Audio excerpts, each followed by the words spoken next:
Hari ini kita memperingati Isra wal Mi'raj Nabiullah Muhammad sallallahu alaihi wasallam.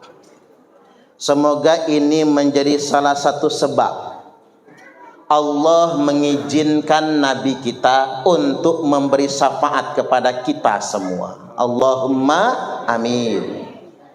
Kalau kita baca dalam kitab Al-Barzanji, Pak, orang Islam itu masuk surganya dibagi 3 rombongan. Rombongan pertama sepertiganya masuk surga tanpa hisab. Semoga kita termasuk di antaranya. Allahumma amin.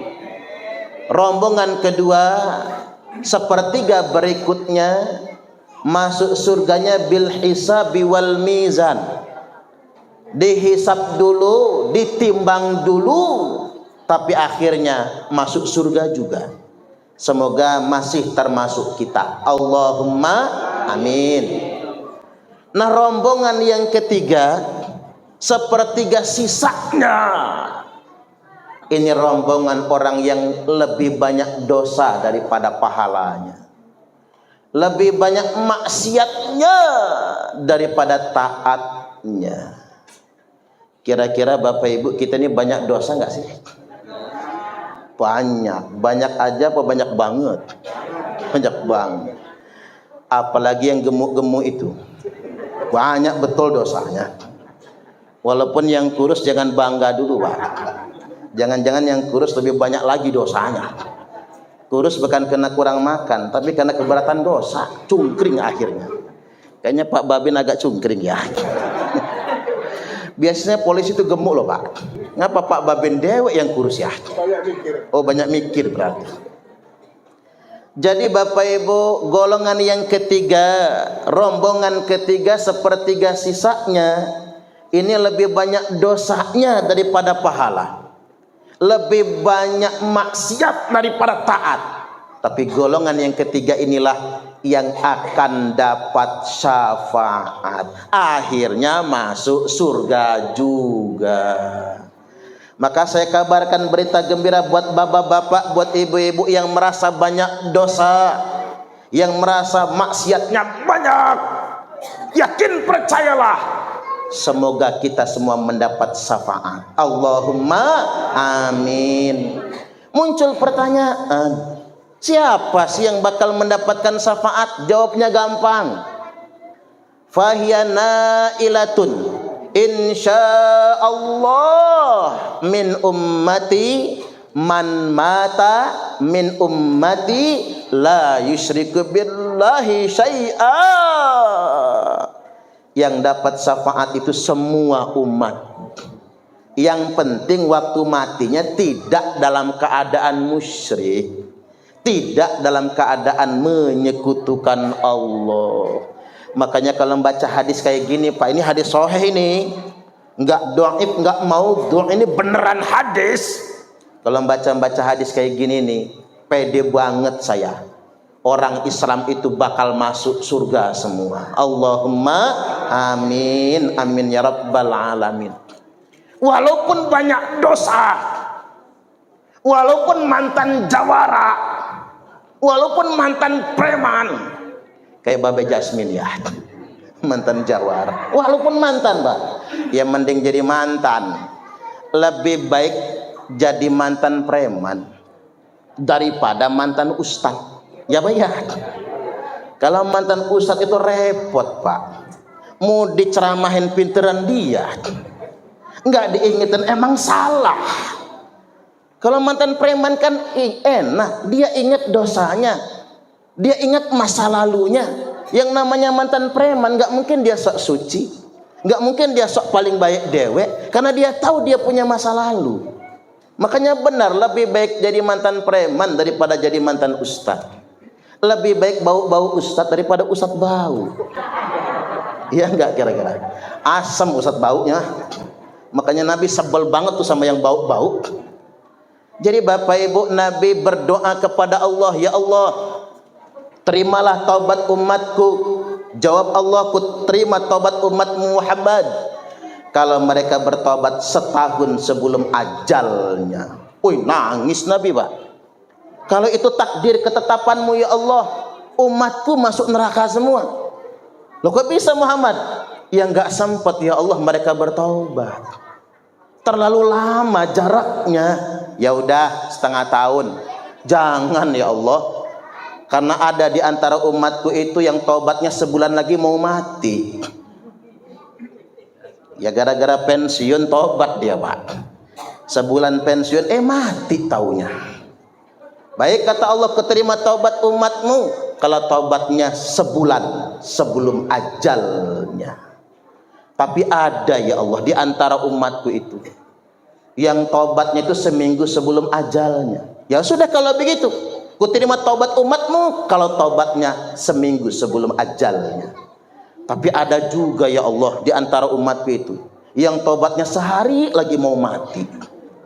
Orang mana itu Muhammad? Orang Durian Payung ya Allah. Kalau nggak salah ancar-ancarnya di belakang bakso Sony ya Allah. Baik kata Allah, kuterima taubat umatmu kalau taubatnya sehari sebelum ajal. Misalnya mati besok, taubat hari ini diterima taubatnya. Tapi begini kata Nabi, saya minta satu lagi ya Allah, mohon pepetkan lagi. Abis ini saya nggak akan minta lagi. Baik Muhammad, ini permintaanmu yang terakhir dan kamu tidak boleh nawar lagi. Kuterima taubat umatmu selama nyawanya belum mendesak-desak di tenggorokan. Oi, nangis Nabi, Pak, saking terharunya, saking bangganya. Nabi langsung pamer di hadapan sahabat. Apa kata Nabi? Innallaha yaqbalu taubatal abdi ma lam yughardir. Sesungguhnya Allah akan tetap menerima taubat hambanya selama nyawanya belum mendesak-desak di tenggorokan.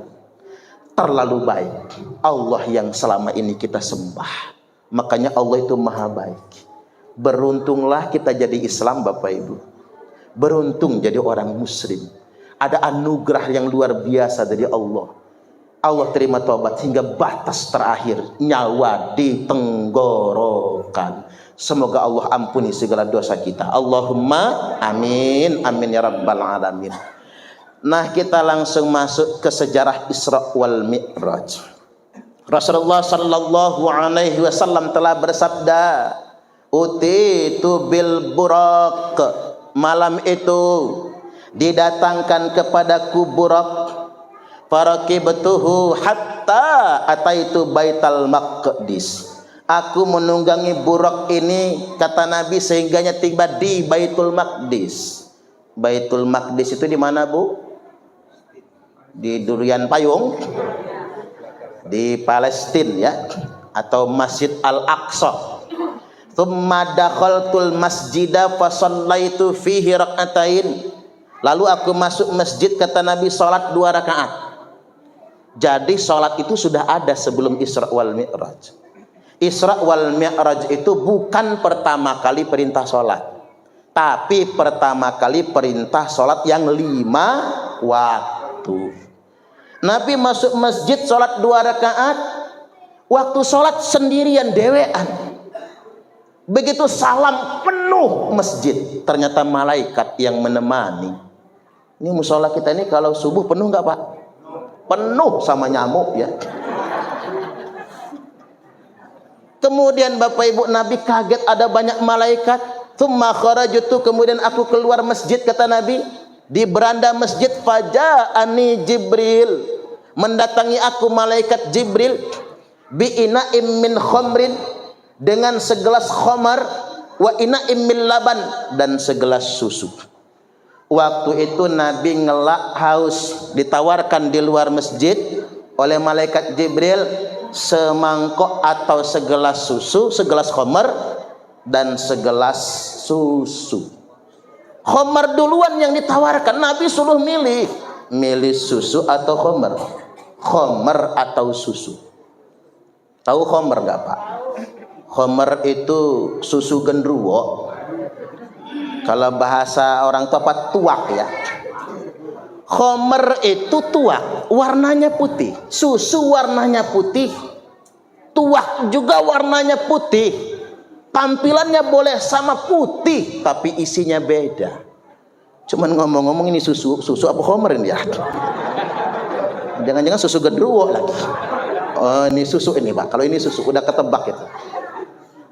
Jadi ditawarkan khomer, ditawarkan susu. Pilih Muhammad. Dengan fil kenabian nubuah dalam dirinya, fakhtartul laban. Aku milih segelas susu. Karena begini Pak, waktu itu khomer belum haram. Isra wal Mi'raj itu kan setahun sebelum hijrah. Sedangkan khomer baru diharamkan 3 tahun setelah hijrah. Berarti jaraknya 4 tahun dari Isra wal Mi'raj ke hukum haramnya khomer itu. Jadi seandainya Nabi minumnya khomer, ya nggak dosa, karena nggak haram waktu itu. Tapi Nabi pilihnya susu. Kata Jibril, ikhtartal fitrah. Pilihan kamu tepat sekali Muhammad. Laqad asabtal haq, pilihan kamu benar. Loh Jibril, seandainya yang aku minum itu khomer, apa jadinya? Seandainya yang engkau pilih khomer Muhammad, maka umatmu bakal teler semua. Wong Nabi minum susu aja yang teler masih banyak. Ya Pak ya. Lihat tuh yang nongkrong-nongkrong tuh. Apalagi wayahnya orang organan, Mbak. Malah yang hajatan, neraktir miras berkerak-kerak itu. Itu Nabi minumnya susu, masih banyak umatnya yang teler. Apatah lagi kalau Nabi minumnya khomer, apa jadinya? Jangan-jangan kita sambil rejeban sambil nuak nih. Jangan-jangan Pak. Andai kata Nabi dulu pilihnya khomer. Nah sekaligus ini pelajaran buat kita. Hidup ini adalah pilihan. Halo. Hidup adalah pilihan. Dan setiap pilihan ada konsekuensinya. Walaupun kalau dipikir-pikir Bapak Ibu, milihnya masih enak itu. Tangan kanan susu, tangan kiri khomer. Enak milihnya. Alamatnya pasti, addresnya jelas, mereknya terang sesuai dengan isi. Ibarat nyanyian zaman dulu itu. Madu. Nyaut aja ibu-ibunya. Racun. Nah kan enak milihnya.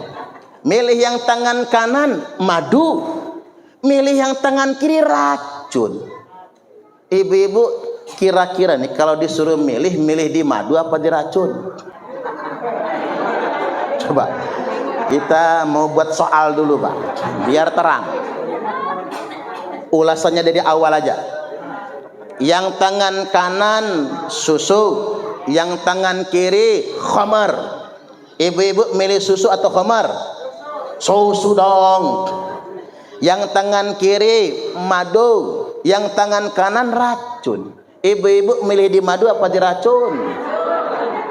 Nah, coba ulang lagi ya Pak, sekali lagi buat emak-emak. Yang tangan kanan susu, yang tangan kiri khamar. Milih susu atau khamar? Susu. Yang tangan kanan madu, yang tangan kiri racun. Milih di madu apa di racun?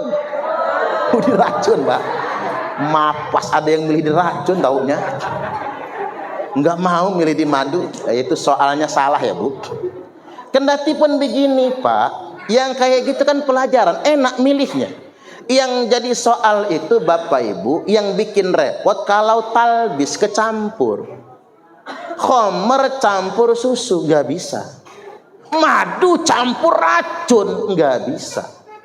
Makanya Allah mengingatkan, Allah berfirman wala talbisul haqqa bil batil. Jangan campurkan yang hak sama yang batil. Nggak bisa.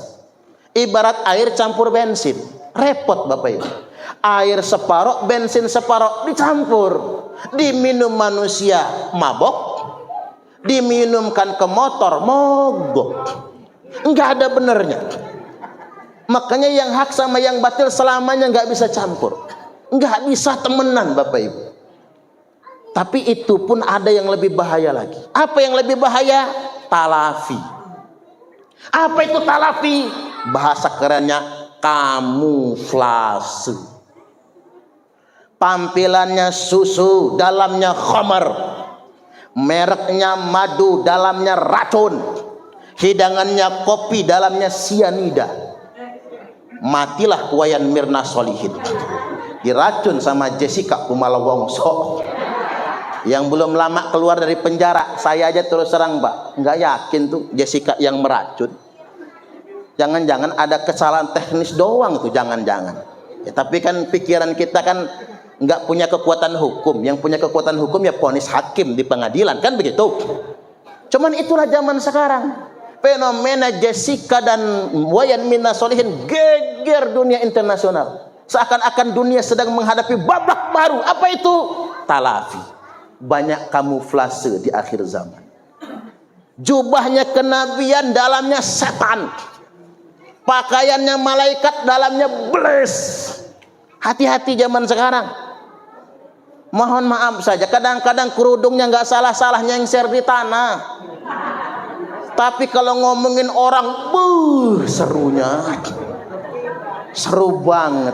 Bigos biang gosip. Serunya bukan main. Kalau sudah nyinyir itu. Ibu-ibu ini juga saya heran Pak. Kalau sudah nyinyir itu, ekspresinya kena banget. Matanya sampai mendelik, mulutnya menget-menget keriting, kan begitu. Dan konon katanya Pak, makin pelan suaranya, makin valid informasinya.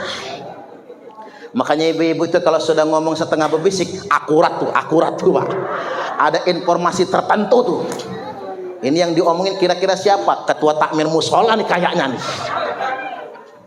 Nah ini manusia tuh sedemikian rupa. Kadang-kadang kita dihadapkan dengan dilema, di mana pengakuan kita sebagai orang mukmin tak sejalan dengan perbuatan kita. Makanya Allah Subhanahu wa taala sangat membenci yang sedemikian rupa. Abghadul ibad ilallah, kata Nabi, hamba Allah yang paling dibenci itu mangkana taubuhu khairam min amali, orang yang bajunya bagus tapi kelakuannya kagak. Bajunya lebih bagus daripada perbuatannya. Bajunya bagus tapi lisannya menyakiti orang lain. Bajunya bagus tapi kelakuannya kelakuan setan. Angtakunu thiyabuhu thiyabal anbiya, bajunya jubah kenabian, wa amaluhu amalal jabbarin, tapi kelakuannya kelakuan setan. Itulah mengapa yuk kita sesuaikan antara pakaian, lisan dan perbuatan. Insya Allah. Sekaligus ini karena zaman kamuflase, bapak-bapak juga jaga anak-anak kita. Jangan terjebak ke pergaulan bebas. Apalagi Durian Payung ini kawasan padat penduduk. Fenomena kita bukan cuma banjir, tapi apa? Geng motor, narkoba, apa? Ini resiko kota. Resiko kepadatan penduduk kan begitu. Yang geng motor itu dalam ilmu psikologi Bapak Ibu, efek bandwagon. Apa itu efek bandwagon? Efek mudah ikut-ikutan. Rentang usia bandwagon itu dari 12 tahun sampai 21 tahun. Coba lihat. Yang suka tawuran, yang suka geng motor, lihat umurnya Pak. Nggak ada yang dewasa. Umur 12 sampai 21. Itu interval usia yang sangat betul-betul rentan. Makanya Sumbangsaran masukin ke pesantren Bapak Ibu. Pilihkan pendidikan terbaik. Anak-anak kita harus ngaji. Umur 12 sampai 21 efek bandwagon. 21 sampai 28 usia menikah. Makanya menurut rumus menikah paling tepat umur 21. Menikah paling cepat umur 21. Menikah paling tepat umur 25. Menikah paling telat umur 28. Makanya kata orang kalau umur masih 25 jodoh di tangan Tuhan. Tapi kalau umur 28 kelewat nggak nikah-nikah, Tuhan angkat tangan. Ini ingat yang belum laku-laku, ingat. Jangan banyak milih, nikah ya nikah, ya. Kan begitu. Saya terus terang saja, Pak. Kalau orang habis nikah kemudian bercerai karena nggak cocok, ya itu kan lumrah dalam kehidupan, bukan nyuruh cerai. Itu mah biasa Bapak Ibu. Tapi jangan anti pernikahan, itu enggak boleh. Orang jadi benci pernikahan. Umur 28 sampai 35 usia bekerja. Umur 35 sampai 42 usia kaya. Makanya kalau umur 35 sampai 42 kaya, bakal kaya selamanya. Tapi kalau udah kelewat 42 masih miskin juga, terima aja melaratnya itu. Ya udahlah, syukurin aja yang ada. Enggak kita di anak rezeki ya Baya, enggak di anak ya di cucu, enggak di cucu yang dicicit, pasti ada rezekinya, percayalah. Umur 42 sampai 49 usia tobat. Makanya bapak-bapak yang udah umur 42 udah cepet tobat. Sampai 49 tobatlah. Kalau sudah lewat 49 enggak tobat, itu namanya sayur nangka bumbu kemiri. Tua bangka enggak tahu diri. Atau tua-tua keladi, makin tua makin kanji. Udah Pak, ingat umur pokoknya sekarang, ingat umur. Makanya Babe Jasmine tuh gak mau kawin lagi, udah ingat umur tuh soalnya tuh. Udah ingat umur tuh. Kata Babe Jasmine, ngapa dia gak kawin lagi Pak? Udah sayang sama ibunya yang di rumah, dialah yang ngurusin anak-anak saya. Luar biasa. Bener ngomongnya sama saya itu. Ngomongnya sama saya, gimana saya nggak sayang Kiai, kata dia. Yang ngurusin emak saya, istri saya itu. Yang ngurusin anak-anak saya, padahal itu anak tiri ya istri saya itulah. Luar biasa. Seandainya semua bapak-bapak tahu bagaimana ketulusan seorang istri, takkan berani menyakiti istri. Iya. Wanita diciptakan bukan untuk disakiti, tapi istri diciptakan untuk dicintai. Tapi saya ingin ingatkan sama bapak-bapak, jangan salahkan kopimu yang dingin, karena dia pernah hangat namun engkau abaikan. Makanya Pak, kalau istri bapak-bapak dingin membeku, jangan salahkan dia. Mungkin perlu dihangatkan kembali. Wah, luar biasa. Kok kita jadi romantis begini ya Bu ya? Allahu Akbar. Jadi balik lagi Bapak Ibu, saya ingin ingatkan, jaga anak-anak kita. Jangan terjebak dengan pergaulan bebas. Yang namanya narkoba itu Pak, saya ingin kasih tahu sama anak-anak muda ini, kan banyak Irisma ini ya. Dek, kalau Anda cuma nakalnya nakal biasa, suatu hari nanti ingin pulang kembali itu enak. Tapi kalau Anda itu nakalnya narkoba, alangkah banyak Pak yang sulit untuk menemukan jalan kembali. Karena sudah ketergantungan. Makanya jangan sekali-kali nyicip narkoba, jangan sekali-kali. Enggak enak. Kita enggak ditangkap polisi, salah keterusan. Ditangkap polisi masuk penjara, makin jadi dalam penjara. Itu jangan dikira Pak, yang suka WA bapak-bapak cewek cantik itu memodus itu Pak. Bukan cewek narapidana itu tuh. Dari dalam penjara dia WA itu. Gimana mau ngejarnya wong dia dalam penjara? Makanya hati-hati sekarang ini. Nggak ada benernya, jangan sekali-kali nyicip narkoba. Karena yang pakai narkoba ini kan sudah lintas generasi. Mulai dari anak SD sampai perguruan tinggi. Sudah lintas profesi. Di Bandar Lampung pernah terjadi. Lurah mimpin rapat sambil nyabu. Pernah terjadi Pak, ditangkap itu sama polisi. Camat ketangkep narkoba.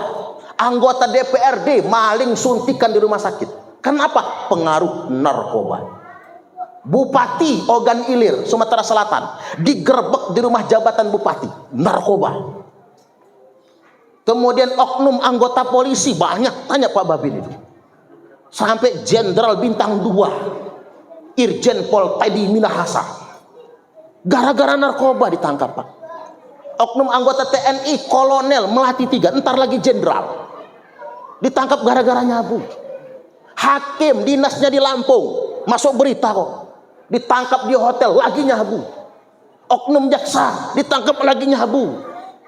Ustadz dari Jember, Ustadz ceramah siang malam nggak pernah capek Pak, nggak pernah tidur, ternyata jamunya sabu-sabu, mapas. Ini benar-benar kejadian ini. Ustadz aja pakai, artis kebanyakan. Makanya saya benar kalau kata orang bijak itu Bapak Ibu, artis dibayar mahal, tapi kelakuan oknumnya merusak moral bangsa. Guru dibayar murah, tapi dituntut memperbaiki moral bangsa. Apalagi guru ngaji tambah murah. Coba kita berhitung sekarang. Ayu Ting Ting nyanyi satu lagu 50 juta tarifnya Pak. Nyanyi nggak nyampe 5 menit. Kemudian yang berikutnya Lesti Kejora, istrinya Rizky Bilar, disingkat Leslar. Wah, hafal juga Bu. Nyanyi satu lagu Pak, tarifnya tuh 50 juta, nyanyi nggak nyampe 5 menit. Kemudian Siti Badriah, cuman nyanyi satu lagu Bu, emang lagi santai, cuman gitu doang, 50 juta, nyanyi nggak nyampe 5 menit. Artis Indonesia dengan tarif paling mahal itu Agnes Monica, anak ABG nyebutnya Agnes Mo, nyanyi satu lagu 200 juta, nyanyi nggak nyampe 5 menit. Nah saya ceramah bengak-bengok kayak gini, minimal sejam ini ceramahnya nih Pak, nggak segitunya.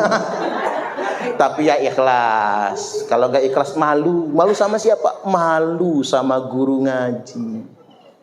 Guru ngaji itu Bapak Ibu, guru paling ikhlas sedunia internasional. Ya Pak ya. Saya belum pernah nonton berita ada guru ngaji demo minta diangkat PNS. Belum pernah. Enggak ada jatah P3K Pak buat guru ngaji, itu enggak ada. Bahkan mohon maaf Bapak Ibu, kadang-kadang pemerintah juga cuman bagi-bagi duit 1 juta untuk guru ngaji per tahun. Oh sombongnya jedut langit Pak. Dia merasa seolah-olah yang ngasih guru ngaji itu sumbangan bupati sama sumbangan wali kota. Padahal buat ngasih guru ngaji itu duit APBD itu. Uang rakyat juga. Ya kalau 1 juta kali dibagi 12 bulan nggak nyampe cepet sebulannya itu Pak. Kadang-kadang mohon maaf, tapi guru ngaji nggak pernah minta. Kenapa? Menjaga kehormatan Al-Quran. Kita aja Pak Bu yang tahu diri, jangan gitu-gitu amat sih sama guru ngaji, kasihan. Kadang-kadang diambilin SPP Sahriyah itu 10.000 20.000 sebulan loh buat anak kita ngaji. Apa kata mak-mak? Guru ngaji sekarang nggak ikhlas. Guru ngaji sekarang nggak ikhlas hanya gara-gara uang 10.000, tega-teganya kita ngomong begitu. Nyut di hati guru ngaji, sakitnya bukan main. Guru ngaji itu manusia juga, ya Pak ya.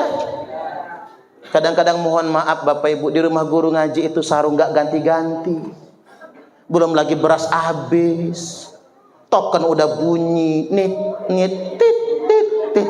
Woi, kalau token lagi bunyi duit nggak ada, kayak teroris token itu. Tetangga udah noleh semua lah gitu ya. Nggak enak banget Pak. Ngapa pula lah PLN itu? Teroris itu tuh. Dan ditambah lagi bininya guru ngaji monyong. Jangan dikira Bu, bininya guru ngaji itu solehah semua. Rata-rata malah enggak. Ujian buat guru ngajinya, nggak tahu kalau isinya Ustaz Ihsan ya solehah apa enggak ya. Memang ujian, mau dicerai sayang, enggak dibuang menyakitkan. Ujian guru ngaji paling nggak enak kalau guru ngaji itu dibanding-bandingin. Coba dulu saya nikah sama cowok saya itu udah jadi PNS, dia sekarang nyesek jadi guru ngaji Pak. Apa ini? Nggak ada beras, emang Quran yang gua makan? Paling nggak enak itu Pak. Makanya kita yang harus ngerti sama guru ngaji. Kalau bisa begini Bu, kalau datang ke guru ngaji itu abi, umi, ustadz, ustadzah, Pak Yai, Bu Nyai, Abah, mohon titip anak kami, ajarkan dia Al-Quran. Kalau dia nakal marahin, itu orang tua yang hebat. Jangan guru ngaji marahin anak kita, gurunya ngajinya kita tangkap, sudah lapor ke polisi. Ini ada Pak Babin Kamtipmas. Adanya Babin Kamtipmas itu untuk memediasi, membina masyarakat Pak. Kalau ada konflik-konflik kecil di masyarakat, beliau memediasi. Tapi ingat, kalau sampean ngotot lapor ke polsek, ngotot lapor ke Polres, ya polisi profesional Pak, pasti diterima laporannya. Tapi apa arti kehidupan kalau kita ngaduin guru ngaji kita sendiri? Guru ngaji anak kita, kita adukan gara-gara dia didik anak kita. Nggak akan berkah ilmu yang kayak gitu. Jangan sekali-kali Pak, jangan sekali-kali. Guru ngaji itu sayang sama anak kita. Adapun ketika dia salah dalam mendidik sedikit, ya maafkan. Saya ulangi lagi, antar anak ke guru ngaji. Abah, abi, umi, titip anak kami. Mohon ajarkan Al-Quran. Kalau dia nakal marahin, kalau dia ngelawan gebuklah pantatnya, kami ikhlas. Kan yang nggak boleh itu gebuk dari pinggang ke bawah dalam syariat. Dari pinggang ke atas maksud saya. Yang boleh kan pinggang ke bawah. Terutama pantat. Kalau dia nakal gebuk, tapi kalau dia goblok, harap dimaklumi, mungkin keturunan. Nggak jauh beda sama bapaknya, apalagi emaknya. Orang enak amat ya bro. Makanya begini Pak, bodoh itu kadang nurun juga loh. Tapi kebanyakan nurun dari emaknya Pak biasanya. Maaf ini Bu, karena ada faktanya. Apa faktanya? Kan viral itu di media sosial, di TikTok itu. Ada anak kecil ditanya emaknya. Apa kata emaknya? 1 tambah 1 berapa? Nggak tahu. 1000 tambah 1000? 2000. Nah itu kamu tahu, itu kan duit. Ini kan nurun emaknya nih Pak. Matematikanya jongkok, tapi kalau urusan duit lancar ngitungnya. Yuk balik lagi, yuk kita titip anak-anak kita sama guru ngaji, minta redoknya, minta ikhlasnya guru ngaji, agar anak-anak kita berkah, tidak terjebak dalam pergaulan bebas. Allahumma amin, amin ya rabbal alamin. Nah selesai itu Nabi minum susu, selesai minum susu, tumma urija bina ila sama'id dunya. Kemudian kami, kata Nabi, dibawa naik. Urija itu dinaikkan Pak.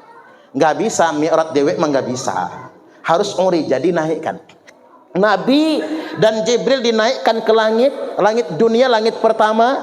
Fastaftaha Jibril, Jibril minta dibukakan pintu. Fafutiha lana fa idza Nabi Adam alaihi salam, dibukakan pintu langit pertama. Ketika itu saya berjumpa dengan Nabi Adam alaihi salam. Farhaba bi wa da'ali bi khair. Adam menyambut aku dan mendoakan aku dengan kebaikan-kebaikan. Saat jumpa dengan Adam, banyak bayangan putih di kanan, bayangan-bayangan di kanan dan bayangan-bayangan di kiri.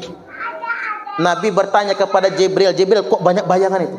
Yang sebelah kanan Muhammad itu adalah arwah, ruh-ruh anak cucu Adam yang bakal masuk surga. Yang sebelah kiri itu arwah anak cucu Adam yang bakal masuk neraka. Makanya ada satu sesi dalam Mi'raj Pak, Nabi ke surga, Nabi nengok ke neraka. Makanya dapat cerita kita dalam hadis sahih, at-talaqtu fil jannati fara'aitu aktsara ahlihal fuqara.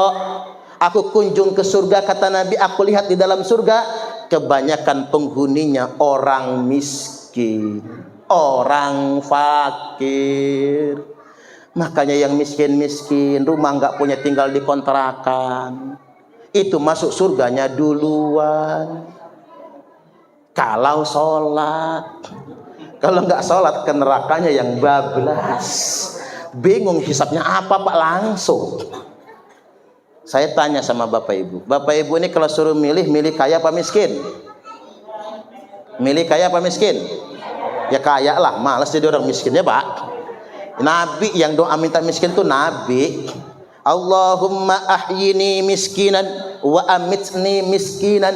Ya Allah, hidupkan saya dalam keadaan miskin, matikan saya dalam keadaan miskin. Wahsyurni fi zumratil masakini yaumal qiyamah, dan bangkitkan saya pada hari kiamat nanti bersama rombongan orang miskin. Itu Nabi Pak, bukan saya. Saya mau malas berdoa miskin itu Pak, nggak enak. Nabi aja udah. Makanya kita nih jangan sok paling ngikut sunnah Nabi. Bohong. Kalau ada yang mengatakan bisa nyontoh Nabi 100%, dia bohong. Ya nggak bisa lah. Banyak hal yang nggak bisa kita tiru dari Nabi kok. Nabi itu nggak pernah nada, nggak pernah minta sama orang. Nah kita apa-apa minta bantuan. Berambang aja nggak ada minta ke tetangga, mak-mak. Ya kan ya. Terasi aja separuh jadilah mintanya. Nabi nggak pernah berhajat kepada makhluk Pak. Nggak bisa kita nyontoh Nabi. Nabi minta miskin, nah kita minta kaya. Cuman saya ingin sampaikan Bapak Ibu, masalah taraf ekonomi di dunia ini hidup adalah bagian. Benar apa benar? Nggak bisa dong kita iri sama punya orang Pak. Orang sudah punya nasib masing-masing ya Pak ya. Makanya saya ingin sampaikan pada Bapak Ibu, yuk kita bermental kaya, jangan bermental miskin. Agar kita bermental kaya, satu caranya, jangan pernah terobsesi dengan milik orang. Ingat ini Pak, orang akan kaya kalau nggak mengenin punya orang. Bapak-bapak nih paling sengsara Pak, kalau kepengen sama bini tetangga. Paling sengsara. Laki-laki yang rajin mencium istrinya relatif lebih panjang umur jika dibandingkan dengan laki-laki yang mencium istri tetangganya. Ya iyalah, dibacok orang kita, jangan macam-macam. belah pala Pak. Ibu-ibu nggak akan bahagia Bu kalau masih mainnya nih kursi tetangga. Kursinya dilihat, cat pagarnya dilihat, apalagi panasan. Pak, tetangga beli TV, papa kapan? Pak, tetangga ganti motor, papa kapan? Pak, tetangga ganti istri, papa kapan? Selesai hidup kayak gitu. Tetangga beli mobil menggigil, tetangga beli motor gemeter, tetangga beli kulkas panas, tetangga beli celek mencret. Enggak bahagia hidup kayak gitu. Ya syukurin saja yang punya kita. Saya ingin sampaikan Bapak Ibu, kaya itu bukan soal harta. Kaya itu soal rasa. Ya Pak ya. Betapa banyak orang yang katanya kaya harta tapi miskin rasa. Tidak sedikit orang yang kelihatan miskin harta tapi kaya. Tidak sedikit orang yang kelihatan miskin harta tapi kaya rasa. Makanya kita dikayakan oleh Allah, rasa kaya, dan hidup kita juga dicukupkan oleh Allah Ta'ala. Allahumma amin. Orang sudah punya bagian. Pak D. Son Haji Pak, sejarahnya itu kan orang susah, merantau dari Jawa. Tapi siapa sangka sekarang beliau salah satu orang terkaya di Provinsi Lampung. Ya nggak bisa iri kita, nggak bisa. Emang yang namanya Son Haji itu biasanya hokinya bagus sih. Kemarin penjual es teh itu Pak, namanya Son Haji juga ya. Gara-gara digoblokin Gus Miftah, langsung sugih dia Pak, langsung sugih itu.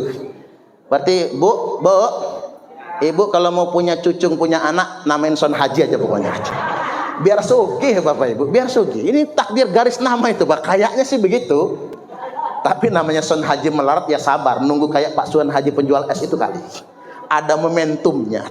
Ya kita nggak bisa iri, kita nggak bisa ngayal Bu. Coba suami saya Raffi Ahmad, nggak bisa Bu.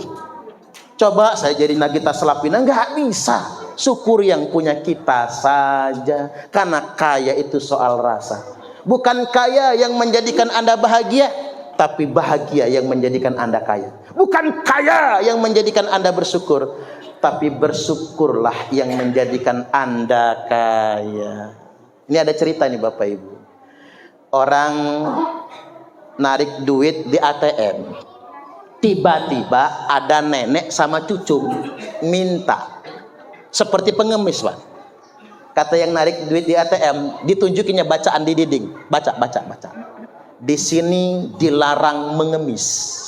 Ada tulisannya dilarang mengemis. Kata si nenek, kami bukan pengemis Om. Kami ini dari pagi udah gak makan.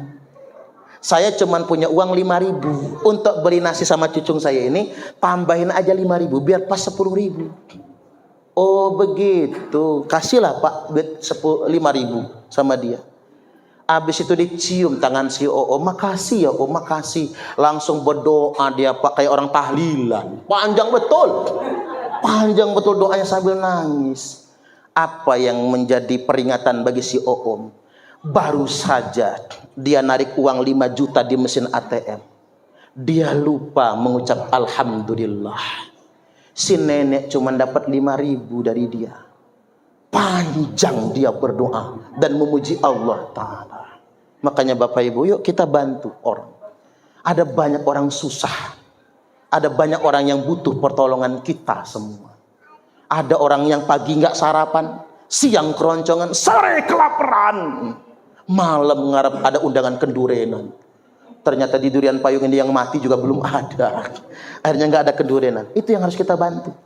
Tiba-tiba ketika anak menangis ngempet lapar Pak Didik datang bawa beras sekarung. Nggak habisnya dia ngucap terima kasih. Masuk kamar, nggak berhenti sampai di situ. Pak Didik pulang, dia masuk kamar. Dia gelar sajadah sujud, dia nangis sejadi-jadinya. Terima kasih ya Allah. Engkau sudah utus orang yang dermawan kepada kami. Maka bahagialah orang yang berbagi. Karena gara-gara apa yang dia beri, tak henti-hentinya orang itu menyebut nama Allah dan memuji Allah gara-gara ia berbagi. Itulah falsafah berbagi. Cuman mohon maaf Pak Didi, Kalau nyantun janda jangan sendiri, harus ditemenin istri Pak. Karena maaf ini yang janda, maaf betul ini. Kalau dikasih bulan pertama makasih Pak Didi, mudah-mudahan rezeki Pak Didi berkah, amin. Bulan depan datang lagi nih, makasih Pak Didi, kayaknya cuman Pak Didi yang sama kami ini perhatian, Pak RT mah enggak Pak Didi.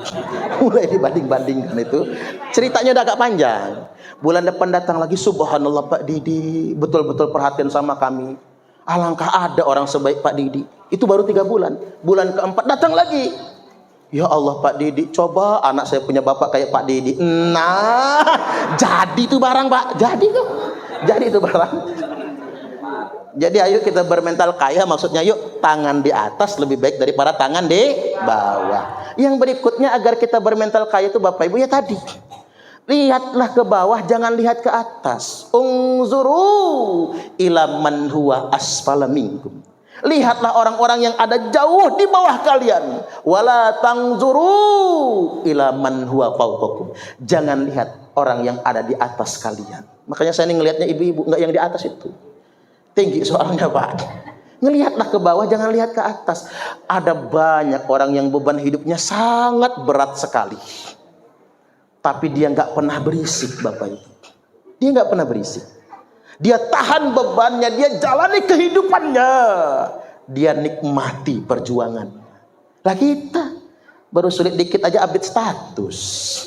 Tahu semua orang sedunia ini gara-gara kita update status. Seakan-akan susah itu kita sebarkan dengan semua orang. Yuk kita nengok ke bawah. Kemudian yang ketiga, kalau kita ingin kaya Bapak Ibu, jangan pernah bermental subsidi. Halo, kita ini mohon maaf nggak urung dapat rezeki dari Allah, walaupun nggak dapat bantuan pemerintah, ya Pak ya. Saya juga heran sekarang, mengapa orang banyak bermental subsidi. Gaya sih nggak salah-salah, mukanya glowing skincare, bajunya aja serba matching, malah ikut senam bajunya ngetat banget ya. Kalau bawa tas aja begini, 5 jari penuh cincin, masuk tarif digoyang-goyang, dibilang melarat marah. Enggak dapat BLT sama bansos ngamuk. Ini di sana, kalau di sini pusatnya. Kadang-kadang kan begitu. Dan saya ini juga kesel sih emak-emak nih, yang di sana bukan yang di sini. Ibu-ibu ini dikasih suami uang belanja 100.000 sehari masih monyong Pak. Uang belanja 100.000 sehari monyong masian. Tapi dikasih caleg 100.000 buat 5 tahun, nyengir mama nih. Jadi jangan salahkan Pak, kalau negara kita ini dipimpin oleh orang yang belum baik. Ya tadi, hanya dengan uang 100.000 nurani kita tergadai loh.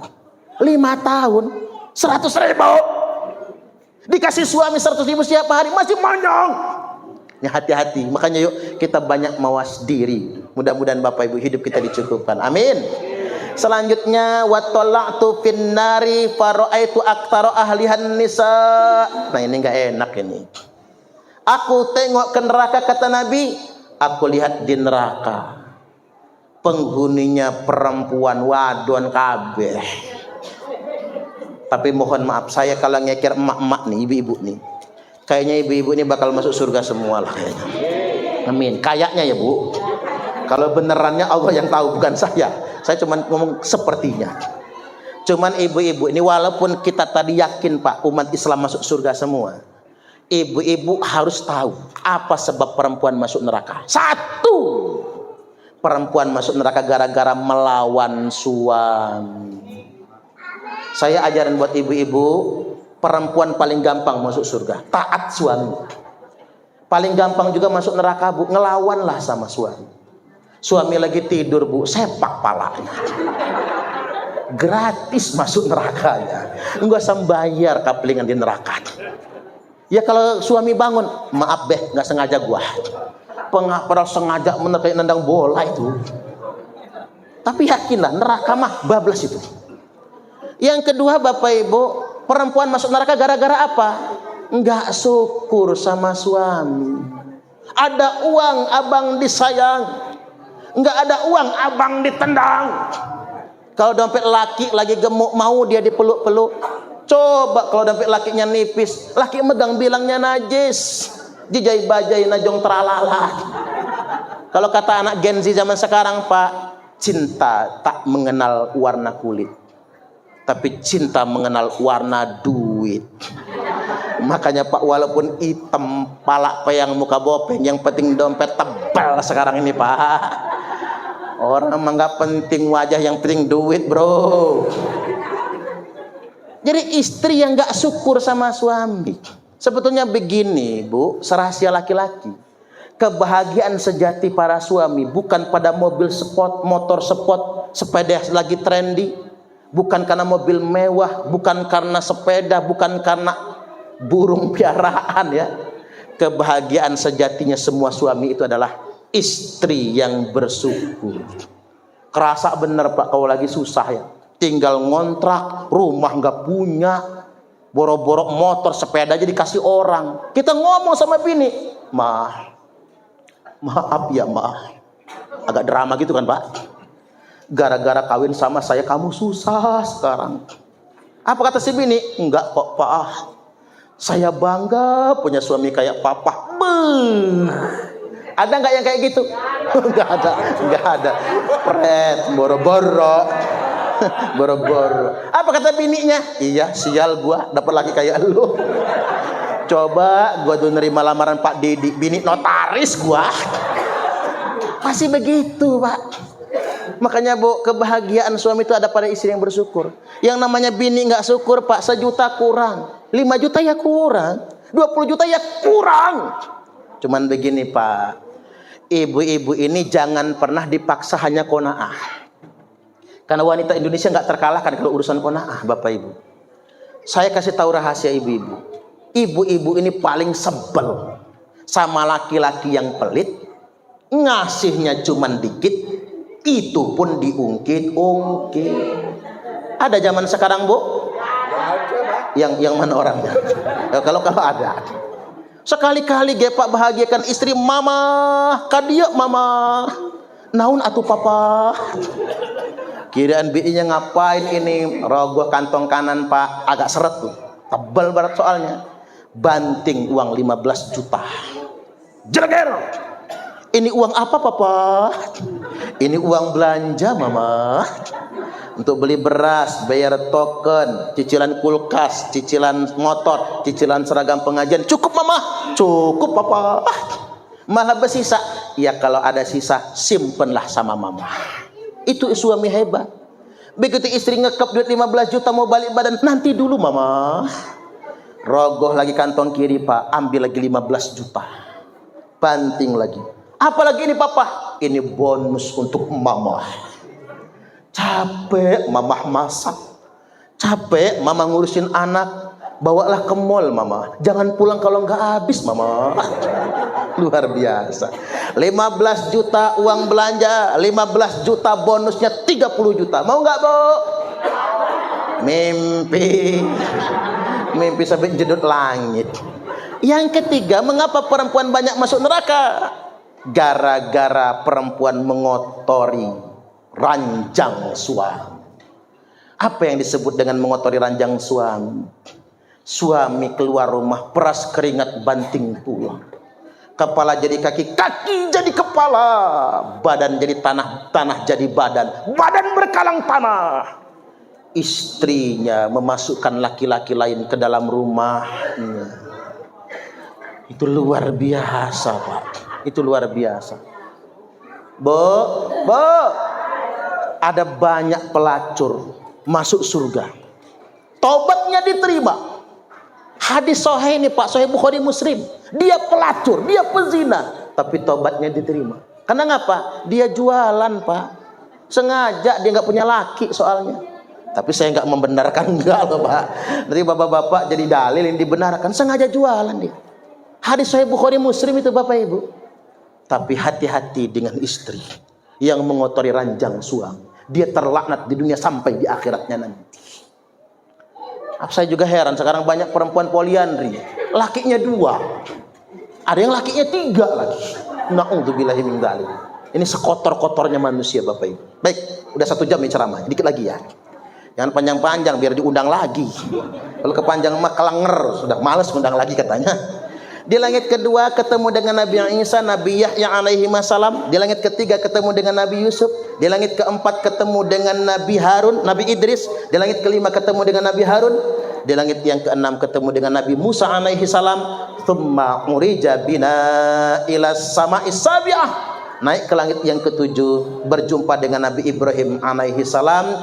Idhuwa musnidan dhahrahu ilal baitil ma'mur. Ketika itu beliau sedang menyandarkan bahunya ke Baitul Ma'mur. Apa itu Baitul Ma'mur? Ka'bahnya malaikat. Manusia punya Ka'bah namanya Baitullah. Malaikat punya Ka'bah namanya Baitul Ma'mur. Dari Baitul Ma'mur, thumma dhahaba bi ila sidratil muntaha. Kemudian saya, kata Nabi, dibawa ke Sidratul Muntaha. Apa itu Sidratul Muntaha? Kampungnya malaikat.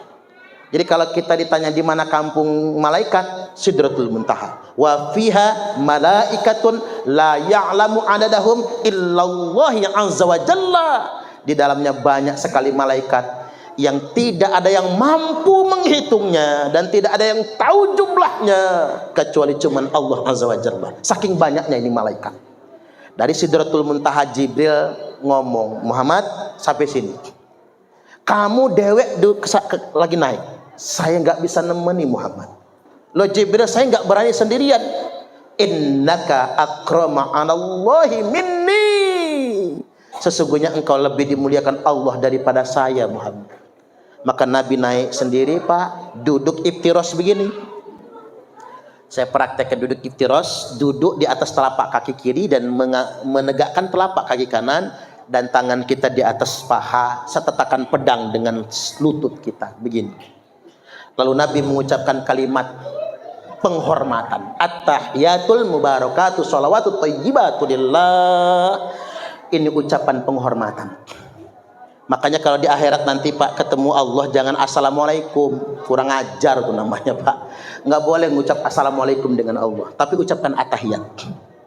Kemudian ketika Nabi mengucap at-tahiyat, penghormatan, Allah menjawab, assalamualaikum ayyuhan nabi wa rahmatullahi wa barakatuh. Baru ke nabinya salam.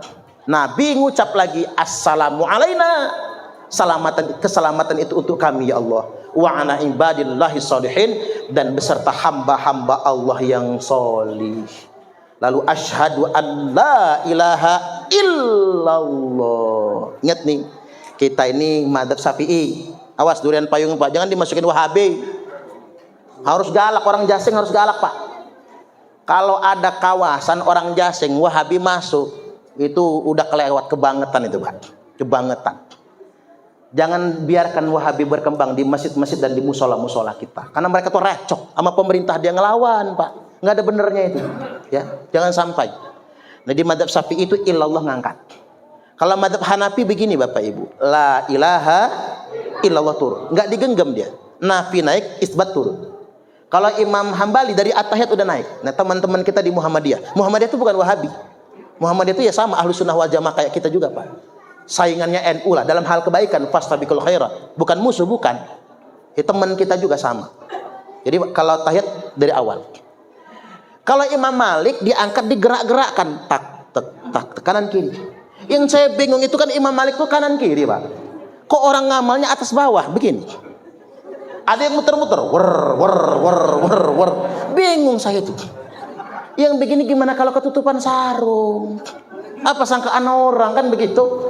Pikiran orang jadi negatif. Makanya buat anak-anak muda nih, belajar jangan dari Google. Belajar agama mondok, rumangsa nggak mondok, jangan sok pinter dalam agama. Ikutin kata abah-abahnya, ustadz-ustadznya. Mondok kagak pernah. Mulang kitab kuning nggak bisa. Jangankan kitab kuning yang Arabnya gundul, yang gondrong aja susah bacanya. Kan yang rata-rata jadi Wahabi itu kan nggak bisa baca kitab, Pak. Tapi sok pinter dewek dia.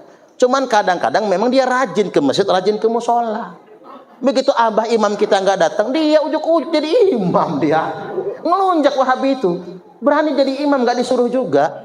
Nggak ngerti adab dalam hukum fikih itu. Makanya hati-hati. Ikutin yang umum-umum sajalah. Di mana bumi dipijak, di situ langit dijunjung. Lain ladang, lain belalang, lain lubuk, lain ikannya. Ikutin yang umum-umum saja. Nah, setelah itu fa'auhallahu ta'ala alayya khamsina shalah. Lalu Allah mewahyukan kepada saya, kata Nabi, 50 sholat. Singkat cerita, ditawar-tawar tinggal 5 waktu sholat. Maka Allah Ta'ala berfirman, ya Muhammad, innahunna khamsa sholawatin. Sesungguhnya dari 50 tadi tinggal 5 waktu sholat. Likulli sholatin asrun. Satu sholat nilainya 10. Fadzalika khamsuna sholat. Maka jumlahnya sama dengan 50 sholat. Wa ahidtu anni ahdan. Sekarang kata Allah, aku buat janji. Apa bunyi janjinya? Annahu man hafadha alaihinna liwaqtihinna adkhaltuhul jannah. Yang jaga salat 5 waktu pada waktu-waktunya, ku masukkan dia ke dalam surga.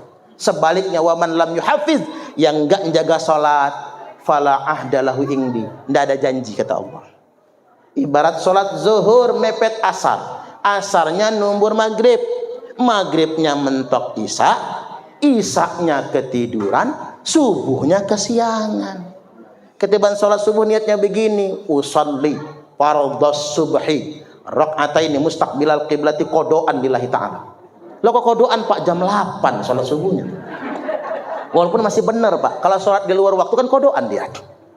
Tapi istri nyusul lain, niatnya agak beda. Usolli fardhos subhi rakaataini mustaqbilal qiblati, kesiangan lillahi ta'ala. Kenapa jadi kesiangan? Ngapa Bu? Jam 10 sholat subuhnya. Nah anak-anak kita ini niru. Apa kata anak-anak? Usalli fardhos subhi wal zuhri wal asri wal maghribi wal isai, keroyokan, oplosan lillahi ta'ala.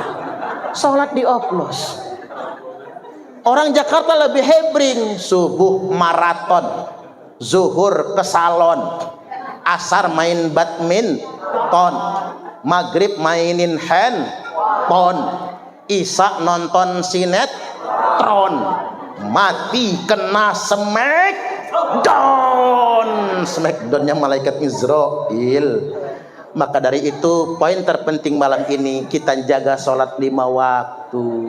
Sholat itu singkat, cuman 5 menit. Sholat zuhur wayahnya istirahat. Sholat asar selesai kerjaan. Kalau belum selesai hari itu, lanjut besok. Sholat maghrib wayahnya sudah sampai rumah. Sholat isya kita mau istirahat. Subuh memang wayahnya bangun. Yuk kita menjaga sholat. Baik, demikian Bapak Ibu yang saya sampaikan. Terakhir, kalau ada anak-anak kita yang mau mondok, Bapak Ibu, di pondok pesantren kita, setahu saya Pak, pondok kita itu bangunannya bagus Pak, bukan kobong ya. Kalau kobong kan gede kan gitu, udah bagus. Menurut saya paling murah lah, karena 400.000 sebulan. 400.000 sebulan itu Bapak Ibu makan di situ, biaya mondok ngajinya di situ, sekolah juga di situ, dapat ijazah SMP, SMA, SMP IT, SMA IT, Al-Quran Bapak Ibu. Jurusan diniyahnya ada 2, salafiyah kitabiah, ngaji kitab kuning, kemudian tahfizul Quran, hifzul Quran, menghafal Quran bersanad. Sanad kita Madrasatul Quran Tebuireng, Jombang, Jawa Timur, bersanad. Jadi kalau ada yang mau nitipin anaknya, itu cuman situ. Tahun kemarin cuman 300.000 Pak sebulan. Lo kok naik jadi 400.000? Beras naik Pak. Terus terang saja, saya itu membangun pondok itu Bapak Ibu, tidak ada bantuan pemerintah. Jadi dari donatur ke donatur. Makanya orang tua tidak akan pernah saya minta uang bangunan. Itu janji saya. Karena itu wakaf Pak. Nggak ada yang saya minta uang bangunan. Apa uang 400.000 itu cukup? Tekor Pak. Santri mah saya sudah pesan, kalau lauk bisa dibagi dikit-dikit. Tapi kalau nasi, kata saya kurang makan lagi. Geragas santri itu kalau makan tuh Pak, bener aja. Kalau pulang ke rumah makan dikit, tapi udah ke pondok gagah makannya dia. Apa jadi makan? Untung enceng gondok gak ditumis sama dia. Dulu santri kita itu kan tak suruh masak sendiri. Sekarang enggak, saya cari tukang masak. Ada yang khusus masakin Pak. Rugi kalau santri masak sendiri. Minyak goreng mestinya seminggu, sehari habis. Goreng nasi itu ditumpahin semua Pak. Itu santri putra mah kayak gitu. Kata saya, sudah kamu orang gak usah masak, biar ada tukang masak khusus. Enak, malah enak merekanya. Jadi mondok anak, Bapak Ibu, kalau mondok, insya Allah dia bisa ngulang kitab kuning. Di kita kan kitab kuning dipelajari, Al-Quran dihafal, itu tapi jurusan dia. Yang ngambil kitab kuning, yang ngambil Al-Quran. Tapi kalau untuk ilmu kemasyarakatan, mimpin tahlil, mimpin berjanji, dibai, marhabanan, kita ajarkan semua. Semua santri harus bisa itu. Baik, demikian apa yang saya sampaikan pada kesempatan malam ini. Kurang lebihnya mohon maaf dan kepada Allah Ta'ala mohon ampun. Wallahul muwafiq ila aqwamit thariq. Wassalamualaikum warahmatullahi wabarakatuh.